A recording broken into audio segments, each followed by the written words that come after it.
What's up, heathens, and welcome to the Salem After Show. Today we're talking about episode 8, and we're counting down to the end. Ah! Stay tuned. You're tuning into the destination for TV superfan discussion, AFTERBUZZ TV. And now, let the buzz begin. I know the song just gets you in the mood, but I'm like sad that we're almost done. Ah! And with so much, there's a lot left to wrap up. Yeah, yes. I'm at this point left with more questions than answers. I know, right? So what's up, guys? My name is Kari Lane. You can find me online at Kari D Lane, and we're talking Salem, episode 8, which is Friday's night, because we're counting down the days till the end of the world, or well, at least the end of Salem. And I'm joined by my awesome co-host. Why don't you introduce yourself? Hi, everybody. My name is Pamela. You can find me all over the internet at Pamela Gross Jill. And thank you for joining us. We've got 2 more. Almost there. Yep. And then I wanted to say, guys, if you're watching this live, feel free to chat with us. We have a live chat going. If you're watching it later, comment down below. We'd love to know your thoughts. Thank you so much for all your comments and chatting with me last week. I'm glad you're feeling better, Pamela, because I was like, thank you. Oh my gosh, guys. And then you helped it so much. It really helps having your interaction. Yes. Because I was like, here are all my theories, because I don't have anyone to bounce them off of. But a thing, which we'll get to with Mercy and Magistrate, I was talking about how I like it. Mm-hmm. And then it's really awkward at the same time. And someone's like, yeah, I totally agree. And I'm like, thanks. Yeah. But we'll delve into their relationship. But we open up with Dorcas. Oh, Dorcas. I hate that name. I'm sorry. It's just so cheesy because I'm sorry in English. I'm like, yeah. Dork? What? No, it's bad. It's anyway. little Dorcas. You know, Dorcas. At least if you watch it with subtitles, guys, you can see how it's spelled. It's Dorcas. So okay. Maybe it's so that makes it better. much more sophisticated. And I immediately was like, oh no. Oh yeah. No, we knew that there was Dorcas was getting into no good. Yeah. And well, it's gonna be Mercy. Yep. It's Mercy. And it was. You were right. Damn it. It was indeed Mercy. Did you think it was Mercy? Or I did. I did, but I don't know how Mercy knows Dorcas. I guess she just saw her hanging around with Isaac. Yeah. Because it seemed like, how did she know to go after Dorcas? But that Mercy, she knows her stuff. Yeah. I've got to say real quick that it does. This is really funny. I think this is the first time this entire season that Mercy and Hawthorne's plot, they've been off in their own world this entire season, which I liked. It's like, let's switch on over to Mercyville, see what's going on there. She hasn't really interacted with any of the main crew at all this entire season. Totally other orbit, and now they're finally interacting with other people. So that was nice to have but it's the end. That makes sense if everybody kind of comes together. Right, they have to. But it was really funny. I was like, well, Mercy's making an appearance with some of her old friends. Well, good thing it wasn't Mercy and Mary. That would have been awkward. Yeah. That would have been like, it could have been great, though. Could have been. But it might still great. happen. It could still happen. It's not over yet. Yeah, hopefully. Which actually, real quick on Mercy, Mary, and Anne, someone made a good question last week, and I would like to talk to you about it. Sure. So technically, all the Wessex witches are dead, but then what technically is Mercy and Anne? Okay, are they not Wessex witches then? Okay, Wessex. I think it's Essex. Essex, sorry. Unless I'm wrong. Yeah, but no. I don't know. Tell us on the chat. I think it's Essex. I don't want to. Essex witches. You're making it Wessex. Oh, that's a place. Yeah. Oh, you're making them the Essex witches. They're Wessex. Wessex. Essex witches. Wessex. Get it? All right. It works. Thanks. So I think this is my explanation for that. First of all, those are like the Essex tree witches. So I'm going to say they're different. Yeah. They're the older sisters that are bound to the tree. But both Anne's a blood witch. I think she originates from the Essex witches, but she's got her own jam. And Mercy was created. So I don't know also, if Mercy was a byproduct of Mary, which right. Mary is not exactly an Essex witch the same way. I think the Essex witches created Mary as well. Yeah. I like to think of them as the tree witches. Yeah. That are part of different. The Essex sect. Well, they're earthy. A lot of them had mushrooms or moss and stuff, and they're more I'd say almost they're like the Wiccan witches. Yeah, like, they're the tree different, witches. like earthy witches. And then Mary's just a whole other thing, and Mercy's different. And then Anne is a lineage from the old world. So they're also different. Right. I agree. I think that hopefully that clarifies our thoughts on it, at least, too. I think that makes sense. I don't know that there is a hard and fast rule to it. We can investigate this more, but I'm not sure if it really exists. If there's a really thought out I don't think they break sex. it down for us. Yeah. They're like, here's the details. Yeah. Tree witch. And then at first we're like, what the heck is that device that they're making? And it's a clock. Right. I like the close-up shots, though, because I was like, I don't know what it is. It's a very pretty little clock. Yeah. And then we have Sentinel goes to Dinley, our wonderful barber and multi-purpose man, and with the instrument, but Sebastian gets to see it there. And that was such a funny, like, I love that these last few episodes, I mean, other episodes maybe had it, but these last few episodes have had such random gems of humor. And because the show's been so serious, when it's funny, you're like... Right. It's so funny. There's a lot of levity. There's a lot of little quips. I mean, they were quipping better than the Real Housewives. Dinley's like, what do you want? What do you want me to do? And he's like, oh, you just guard the instrument. Don't let anything happen. He's like, do you want food? No.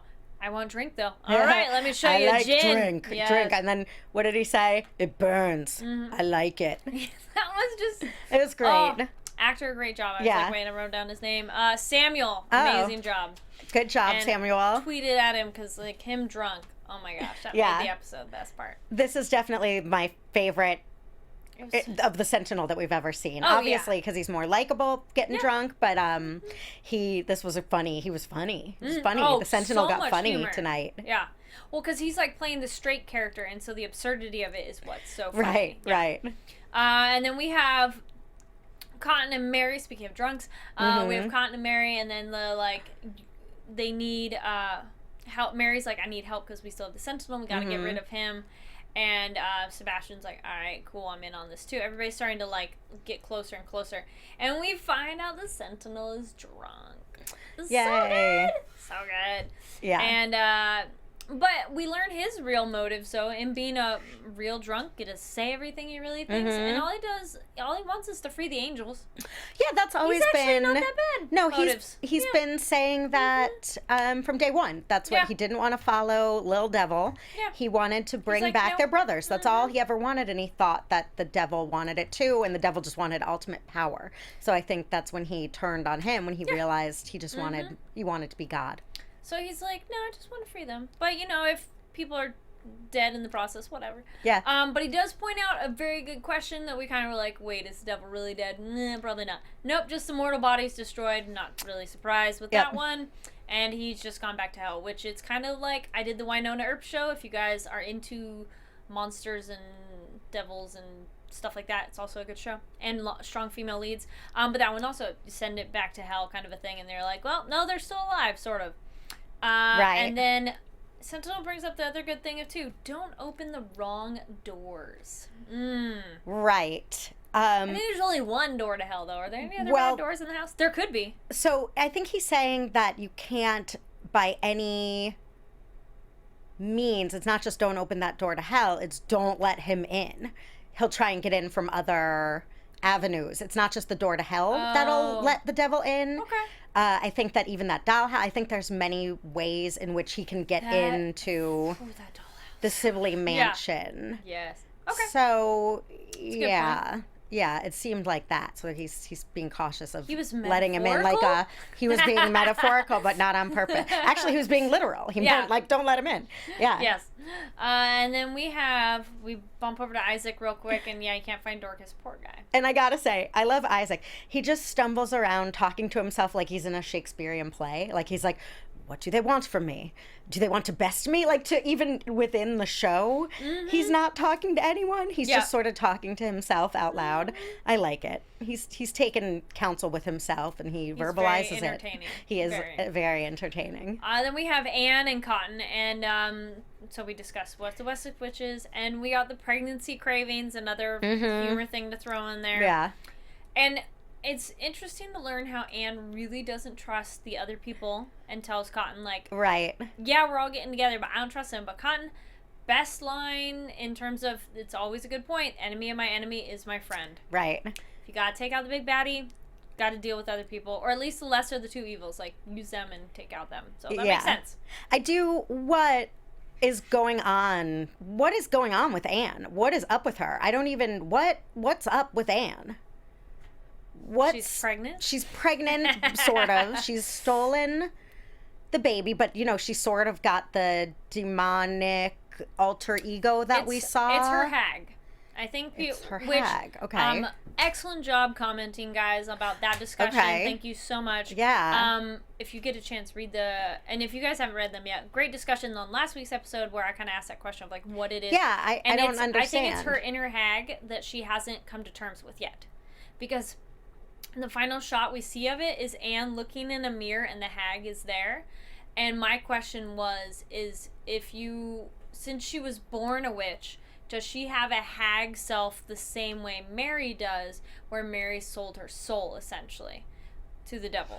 What is like, that? That's kind of like your dual, like the two sides of a coin. Like, it's part of you. It's your dark side, essentially.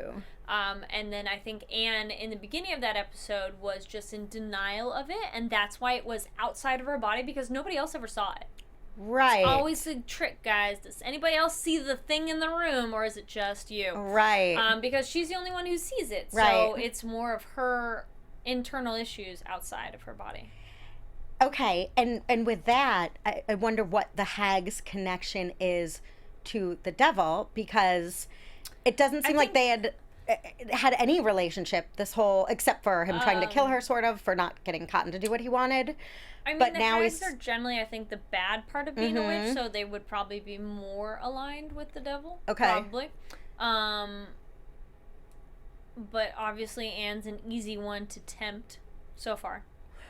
Right. Well, she's moderately desperate, and that leads to weakness, so she's making... Yeah. Well, she's gonna protect her baby, protect her family, because we have the part where Anne... stumbles upon the sentinel asleep, so they sleep, so that was interesting. I learned they can, as angels sleep, but apparently the devil's like, no, that's a weakness. Right. I think he was just giving in to his bodily, the mortal needs, which... The shell. Yeah. And that's when she starts hearing the devil, and he's like, let me in, and she goes to the door. Nope, Cotton stops her. Mm-hmm. But she's very easily tempted, because there's that shot where she's looking down the hallway like, oh, hey. Right. Well, is he speaking to her directly on purpose, do we think? I think so. Well, I think he's talking to everybody. Right. I think he's trying to see who... increases odds. Like, I'm going to talk to everybody. Yeah. But I think with the angle, and it's a lie, though. I mean, it's one of those, like... Ladies, the witches, I mean the boys too, but the ladies who are witches, pretty much he lied to you, the devil lied, like, hey, I'm going to give you the sink. Didn't happen. And now he's telling you again. I don't know why they would ever trust anything he says. Well, off that. Ever. Yeah. First of all, come on, Anne. Like, this whole episode, I was like, come on, Anne. Yeah, What's up, Anne? What are you doing, Anne? No. And off that, don't trust him. And I couldn't tell, is Tituba. What? Right? Hopefully no one's really trusting Tituba at this point. Or are they? Yeah. I think Mary thought something was off. Okay. But I don't think she's 100% trusting or doubting, though. Right. And then real quick, because that's the only thing with Anne left, is yeah, that effing creepy dollhouse. Oh my gosh, that was such excellent job at editing. And I mean, it's so subtle, but was super effective. Because we get Anne looking in the house, sees like herself, sees creepy devil boy behind her, and is like, "You're not here," and looks in another room, and it's her at the door, and it's like she's seen her. Oh, excellent. So good. But what? It was great, but what was? So she just saw this sort of faceless thing. Was that?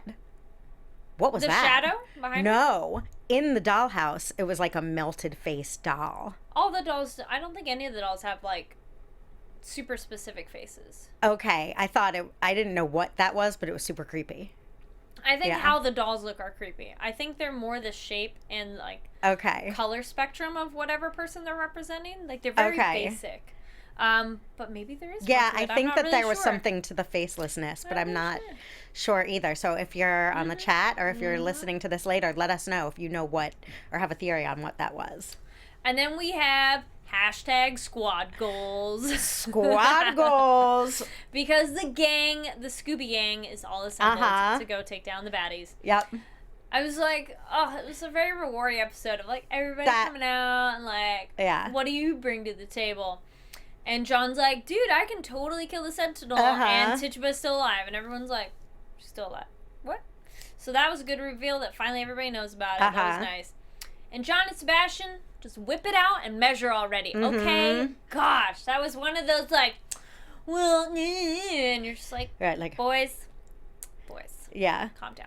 Either keep it in your pants or take it out. Pretty much, yeah. Mary's kind of like, guys, shut up. She does an okay job of trying to keep them apart. And then but Mary makes a great point of, guys, we are all playing a part. It's all important. We are all needed. Right. So, stop it and let's just work together. Yep. But that was, I was like, boys. Yeah. So we had Mary, John, Isaac, Sebastian, and Cotton. Am I missing anyone? Isaac wasn't there for long, but I do feel Isaac is going to be in the grand scheme of things, which he needs to know more. Like, he knows something's going down. Yeah. But he doesn't know details, and I think it's one of those, he should be more informed. Like, they need to tell him more. Okay, but he sort of knows, that the end of the world is upon them, maybe. But he makes a good point of saving the people. But, okay, I felt this was almost a writing little cheat where he's like, well, why don't we save the people? Everybody should leave. And John's like, the woods aren't safe. And I'm like, yeah. Really? Yeah. That's your only... Well, it did make sense, though. They did set that up. It's not as totally inane. I mean, they did set it up with all people go to Boston and survive all the time, but I guess if there's a mass exodus of people, it could be dangerous. I don't know. Right. But it was one of those, like, well, that's just a cop-out. Just a little bit. Well, you know what? Then they convinced them that they need to... save the town. Yeah. But I think when John says save the town, he means the people, too. Well, also, the truth of that is that I don't know if he wanted to tell Isaac, but Mary can't leave Salem. So that's the other motivation. They can't just all leave. Mary can't leave. That's true.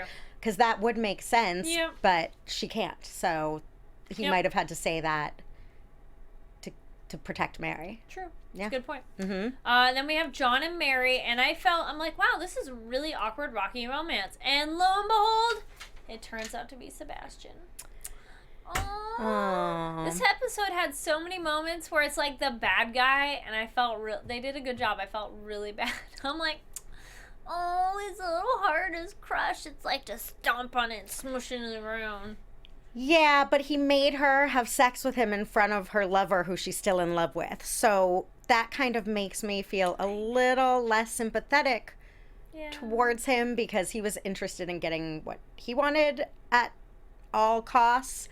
So how can we expect any less from Mary? They're both, again, the end game is it was sad because he wanted to believe that he punched his gravestone. Poor little guy. He's like, oh, I'm angry, man. Girls are the worst. Yeah, he definitely I did feel bad for him, but moderately bad. Yeah. You know, not that bad. And then we learn, Mary took the little girl, but Magistrate thinks this is a horrible idea. And I do think he has an excellent point that, like, taking a little kid incites a mob mentality. Right. There's no more surefire way to rile up the troops than to have a little girl go missing. Rescue a little kid. So I want to know what Mercy's plan is, because she's just like, I have great plans. This is a good plan. And you're like, I think she's baiting Isaac. She's using Dorcas as bait. Yeah. She wants revenge on Isaac for giving the bird dicks back to the bird dick men. I think she feels like Isaac was her downfall there. He knocks down her power level pretty much. Now, anybody else think the sounds of the little kid were dubbed in later? Of Dorcas? I felt the noises were totally, like, not actually from her. It sounded really kind of weird. I mean, like, it didn't or at least stand when the out curtain to me was per over, se. I was like, I don't think that's right. They might have had a little ADR action going on after I almost felt it was a different person. It's possible. Yeah. Some that little kid's B-roll cute though, sound but I was like, that sounds a little weird. Yeah. Then we get over to, you mentioned Tituba, and then she's So I was like, is she sewing the devil boy back together? And we know pretty much yes, she is. Yeah, and I then think that was she kind of is. the thing for next time. But the question is she doing that to get him back? Because why bother going through all the trouble of having him die to bring him back again? So what is the point? Because no one but the devil himself at this point, not even the Sentinel, knows that Tituba is secretly on his side. So that was Do you think she is really... I don't know what once again... I have no idea where Tituba, her motives are. what the hell does she want? Like, what does she want? Does she want to be... Yep. I don't know what her motivations are either, or what she wants, but she's on his side, so I guess she wants to make... I don't know what she wants. She wants to make them think that she's on their side now. She's giving them false information. I don't know. I really don't know, because on that, then I thought maybe the dagger she gave, that, you know, because she told John, this is what you have to do, wasn't going to work. I almost thought it wasn't going to work. I thought it wasn't too, because what is she, I don't know what she wants. Even when the fight started, I almost was like, it's not really working. We might not know yet. I mean, it might be the kind of thing where we've yet to find out. I hope it's some crazy curveball twist. Yeah. And not just, she cared about the devil. I'm like, yeah, I hope there is some more. Boring. I agree. Then we have, Mary shows up, and Mary's making Tituba very nervous, and we learn that the heads in the water thing. Oh, how many of you were like, when Mary's sipping that water, I was just like...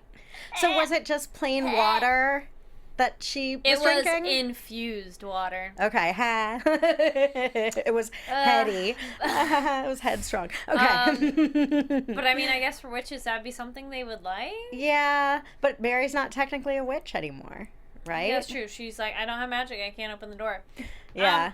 But I got the vibe that Mary noticed Tituba's unease, but I wanted Mary to almost look around a little bit more. Yeah. But I do think that Mary was hip to Tituba's, to something. And the fact that she was being a little... Yeah, she was being a little antsy. Skittish. And Mary's pretty keen.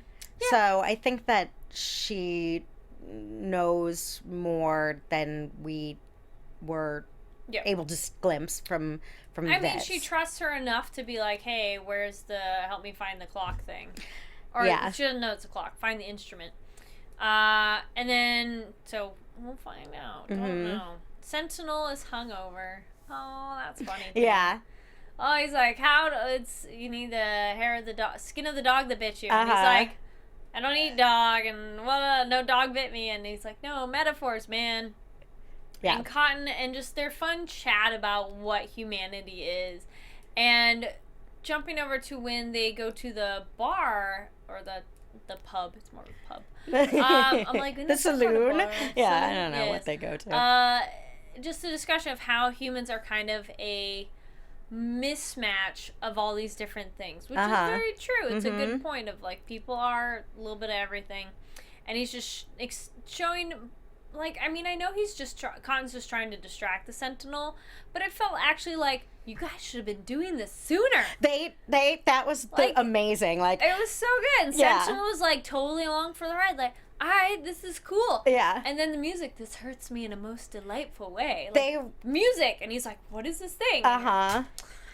It was like the party / I'm going to show you life montage in a movie. Yeah. Where it's like, this is how we do it. Yeah, it was great. It was wonderful. And Cotton was dropping bombs of wisdom left and right throughout this. And anybody want oranges after watching Oranges that? and gin. Right? Oranges and gin. I like oranges and gin. Like, they should have done maybe like a citrus infused gin. Ooh, wait if he introduced him to a gin screwdriver. Yeah. The Sentinel's mind would have been blown. Been like, what? Yeah. Forget this whole revolution thing. I just want that. Yeah, he just was adorable. It was just so funny. And then it's like, I was like, wait, hold on. Yep, they got the hungover, and we got Mary Creepy House. Real quick, we have, because we're going to come back to them, but chronologically enough, Sebastian and his creepy mom giving her last bit of blood, and he's ready to go against Mary. Dun, dun, dun. Yep. His little heart's been crushed and broken. He can't take it anymore. Yeah. He's still a mama's boy. Well, but at least this time she didn't require that he dispense the Yes, blood from via a his mouth mouth, kiss from his... yes. Yeah. That Yep. was good. Then coming back into the Sentinel and Cotton, we have who's looking at them. We have Mary and the Magistrate with their kinky sex, which actually is not really that kinky, all things considered. I know some people enjoy a good spanking. It was entertaining of them showing us their very lovely, colorful relationship. So, I quick question. Yes. I'm going back to Sebastian bringing Mary's blood to the Countess. The devil was like, "Don't take that. Put it down." Right? Why? Does he need it? Is there something? I don't think he needs it, but I don't think he wants the Countess to come back. Okay.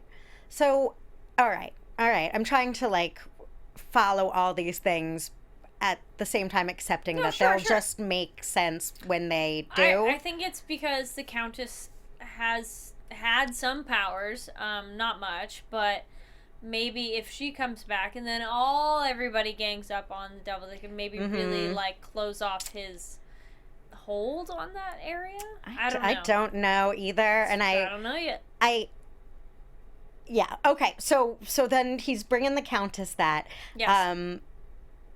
So she's I'm tripping up in my brain about like the dead and the undead. So she's relegated to her thing, but she's obviously still sort of there.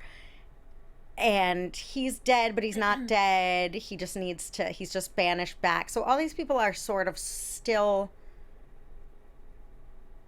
active spirits or something.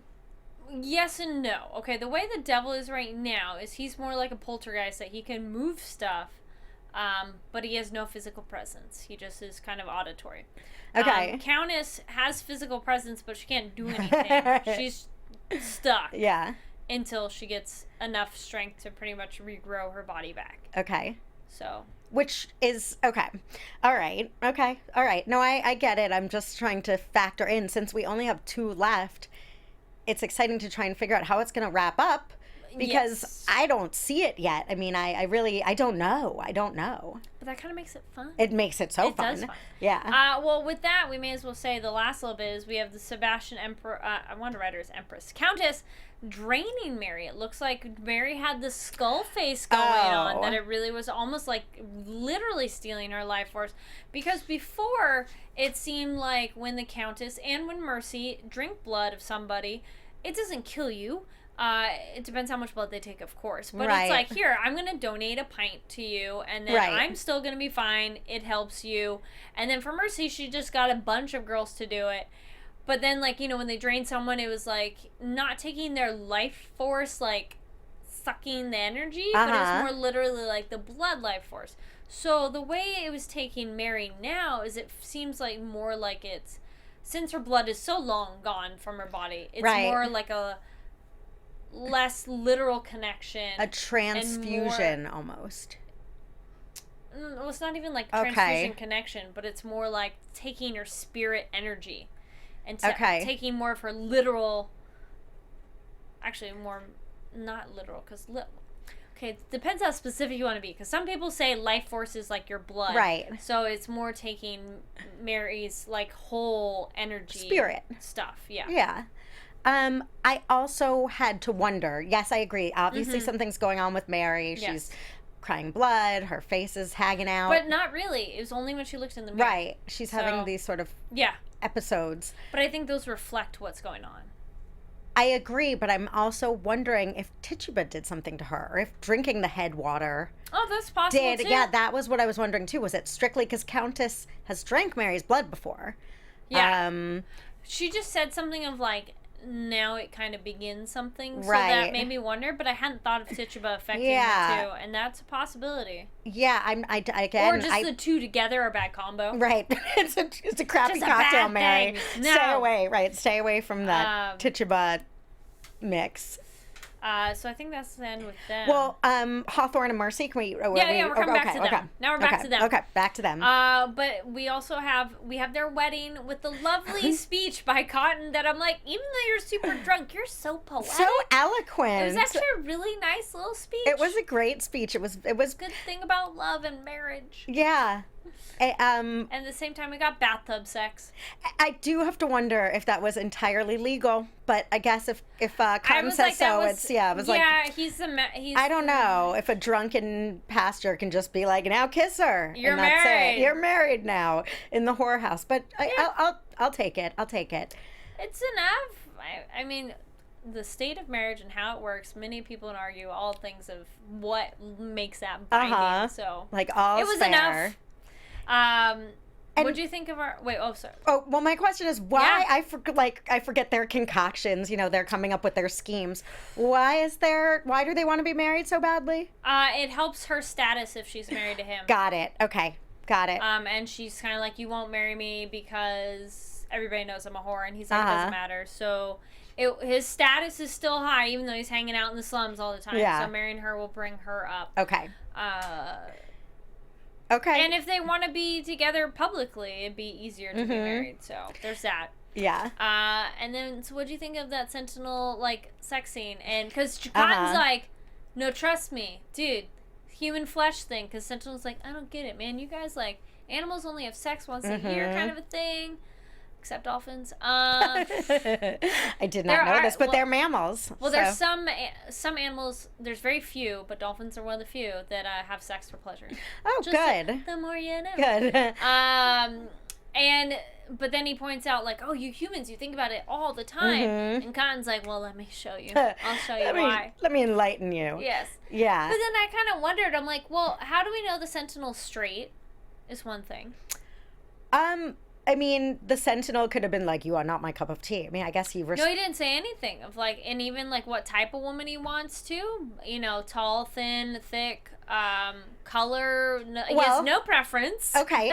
On that, I'll go back to something very poignant and poetic that Mary said when John was questioning her about Sebastian. Okay. And she said, I can't control how my body responds to touch, but my heart felt nothing. Okay. I did take some... I do think if your stomach's turning, it's going to be hard to give your body over, but that's a conversation for another day. What I will say to that, though, with the Sentinel, who's literally in a shell of a human body, I don't think it matters what touches you. It's almost like... it's a good touch. I think it's a... I don't think yet. he knows from sexual preference, per se. I think it's just if it feels good...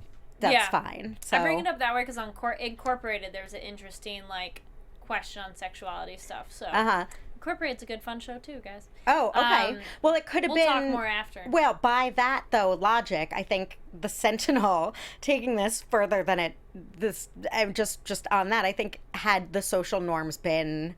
a man, I think he would have accepted that as graciously. I don't think he cared. I think that's what... Oh, yeah, he's like, whatever. Okay, show me what do you do? He's like, show me these carnal pleasures you speak of. Yes. Yeah. Bathtub wouldn't necessarily be my first choice. It seems was visually interesting, I guess. It was visually great. I loved the sort of the other two girls hanging out in the back. Yeah, just the little nymphs chewing on their fruits or something in the background. And it was great. And then we have we get the John and the Sentinel fight because Sentinel walks out like cloud nine. He's at alcohol, he's at oranges, he's at sex, best day ever. Yeah. And he sees, I think it's Cotton and some other people, and he smiles and he's like, best day ever. Yeah, he's and just John's out of afterglow. nowhere starts to attack him and stab him. And there's a couple lightning things when he gets the first couple stabs. So then I'm like, oh, it is going to work. Because at first I'm like, you didn't kill him. He didn't die. So it turns out you got to stab him a bunch of times. So is it, you had mentioned when we were watching it, does it need to be in the heart? And I was like, I don't know. Because even during the whole fight, it was so dark on the screen that I was like... I think it was a heart kill that did the final thing. Okay. It felt like that was the area where he went down. The other things hurt him, for sure. But I think that was the kill shot, is the heart.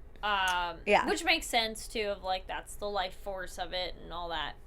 So I actually felt really bad. Similar to Sebastian, I felt so bad for the Sentinel.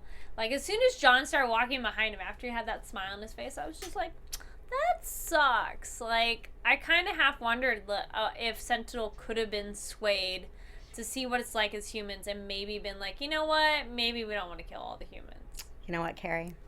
He went out with a bang. Literally. Yeah. So, you know, he had to go. So I didn't feel very bad about that. But I did. I didn't. He lived. At least he had a really great last day. He had a great last day. His bucket list was pretty much crossed off, I think. One quick thing we didn't talk about is with Cotton, he and Gloriana almost bumped into each other. Okay, real quick before we, because I just want to say, and this is an important thing. So while they're fighting, or it might be, I think the tell was while they were having that battle, he says to John, only my brother, only the devil would have known how to forge such a weapon. He must have told you. Yeah. And he said, no, it wasn't him, it was someone else. Yeah. And we know it was Tituba. Yeah. Is that John Alden's tip-off that Tituba's aligned with the devil? And can he stop her? Because he said only someone who's aligned with him must have told him. He's saying, well, someone must have told him. So obviously the devil's telling Tituba how to kill the Sentinel. But that's not a bad thing per se. It's not. That's what I'm saying. Is that going to be a way in which he can realize she's betraying them all? Or no, I don't know. Again, these are all the questions that are building, and hopefully we'll find out. But that's what came to my mind. I was like, I hope John Alden doesn't die, because I want him to tell them all, don't trust Tituba. I just hope they kill Tituba. That's my... Look, I don't know. I don't care who else they take down. Just her. Let her die. I need to know more. Really I hate her. Know why. Oh. There's some people out there that are like, no. Really? I want to understand her more. That's what I want. I want to know motive. That's been my problem. At the beginning, I totally bought it. I liked her. I understood her. And then even as it went, I was like, all right, I still got you. I still follow. And now I'm like, I have no idea what you want, girl. I don't know. Yeah. I don't know. Which, please. Yeah, right? Then when Sentinel die. Oh, yeah, so we have Gloriana and Cotton. Yes. Cotton kind of sees her, but he's super drunk, so maybe later he'll just be like, it'll be a foggy memory. Mm-hmm. And then Gloriana sees him, though, and as he's giving his speech, it's like she fell in love with him all over again. And then you're like, oh, so this episode had humor and heart and broken hearts at the same time? It did. So this is what I wonder, though, again, with what's up with that, Anne, which is a big feeling I felt throughout this episode. Moderately sloppy to let Gloriana go live in Salem, live out her days, whilst what's stopping her from going and finding Cotton or telling them? She's erased her memory. Oh, right. Okay. So if Cotton said hi to Gloriana, Gloriana would be like, hi, I don't know you. How's it? Nice to meet you. Okay, so that was like a genuine, it's like love will come back again and again, like she's feeling it. So that's why it was like, oh, she fell in love with him all over again. Didn't even know who he was. Oh, that is even doubly sweet. Yeah.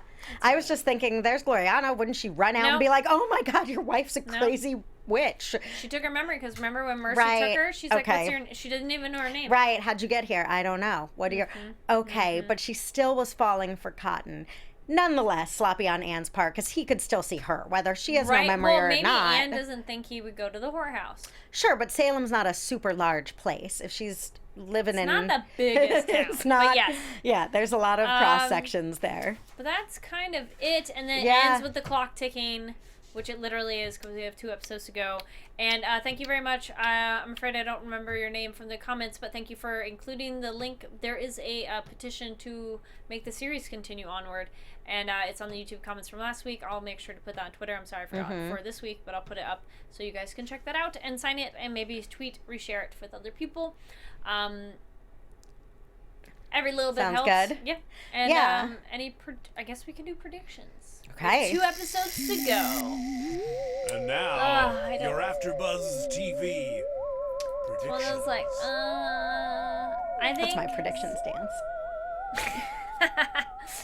Okay. You look like you're ready to say No. one. I look. Okay. I said it. I'll say it again. My prediction is... okay.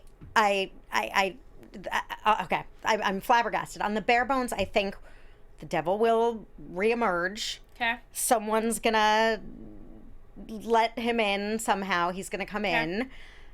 I think Tituba will be revealed as a betrayer. I hope. Okay. I have utterly no ultimate idea how it's going to end. Like, I have no totally. idea, which I is commendable. That's good TV. Like, I really don't know. I don't know. Someone important has to die, I feel. Someone on the main team is going to die. Isaac maybe will die in a sacrifice. Right. Like, doing something to save the people. Sebastian might die, or him and his mother are going to slink away. Mm-hmm. I almost had a thought that either Cotton or Anne could die. Anne will die and Cotton gets to keep the baby. Maybe. I think... okay. I don't know. These aren't like super concrete. Yeah, these are crazy things that could happen. Predictions. I think or Mary and John will go down in a I think blaze Mary together. and John are. It started with Mary and John. I think it's going to end with Mary and John. I guess that is my prediction. I think they'll go down gonna in die. a blazing love of glory. And maybe Devil will leave the boy and the boy will live. Devil free. But he was never devil free, was he? I don't know. Yeah. No. Does he have a mortal? Well, no, he wasn't the devil. He wasn't possessed till he was like, whatever age. Okay. But the witches had him, so he was raised pre-possessed. strangely. Yeah, he had a non-traditional. Yes. Yeah. So I don't know. Yeah, we'll see. I love that the show is keeping you on your toes, kind of like, I don't know what's going to happen. I think it's going to be epic. That's what I think. Yeah, I will say on that I do agree that it is a testament to how great the show is.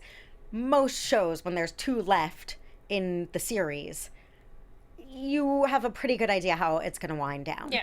It's just like laying out the like, conclusions you're already drawing. And this, again, is more questions than answers. With this, I was like, so wait, what? Like, they're still introducing new and exciting things that are going to keep us on our toes until the end. Right. So, kudos. Well, that's it for now. Yeah. Can't wait for 2 more to go. 2 more. So where can people find you and continue the Salem discussion besides the comments down below? Yeah, for sure. And we love hearing from you. So spread the word, share it with your friends and witches and all your coven people. You can find me on the Twitter and the Facebook and the Instagram and all that good stuff at Pamela Gross Jill. Awesome. And guys, you can find me online at Kari D Lane. That's KARIDLANE. And thank you so much for watching. And the comments, we love hearing from you. We're fans of the show, just like you guys. And make sure to give the video a thumbs up, 5 stars on iTunes. It's kind of a 10 there. But yeah. And make sure to subscribe to AfterBuzz because there's a lot of great shows that we cover here. And even though this one's ending, we have a lot of other ones going on. So you want to stay tuned for other fun programs. So that kind of is it for this week, and we'll see you next time. Bye. From executive producers Maria Menounos, Kevin Undergaro, Phil Svitek, and the entire AfterBuzz TV staff, we would like to thank you for listening to the AfterBuzz TV network. To watch or listen to other after shows and post comments or questions, be sure to visit AfterBuzzTV.com. I'm Sir Richard Wentworth, and this has been a presentation of AfterBuzz TV. Buzz you later. The views expressed herein are those of the hosts only and do not necessarily reflect the views of AfterBuzz TV or its owners or principals.